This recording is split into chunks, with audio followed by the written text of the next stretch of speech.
La drépanocytose est la maladie génétique la plus répandue dans le monde. Elle touche plus de 5 millions de personnes et 250 000 nouveau-nés par an. Elle est due à une mutation du gène de l'hémoglobine qui assure le transport de l'oxygène dans le sang. Elle s'agglomère dans les globules rouges, les déforme, les rend plus fragiles et plus rigides, ce qui gêne leur bonne circulation dans les vaisseaux sanguins et donc le transport de l'oxygène dans les organes.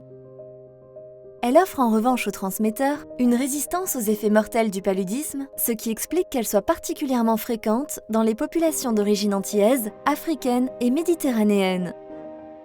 Sans suivi médical ou social, elle tue entre 50 à 80% des enfants avant l'âge de 5 ans, d'infections aussi bénignes que le rhume ou la bronchite, ou encore d'anémie, ou du manque d'oxygène dans les tissus.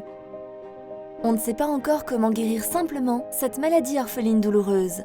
Mais depuis 1999, un dépistage néonatal est obligatoire en France pour les enfants à risque. Et grâce à un traitement préventif journalier et à une hygiène de vie adaptée, la mortalité à 25 ans chute entre 0 et 5%. Dans les cas les plus sévères, et pour certains patients, une greffe de moelle osseuse peut être envisagée. Aujourd'hui, la recherche porte sur l'amélioration des traitements et la modification du comportement de l'hémoglobine anormale.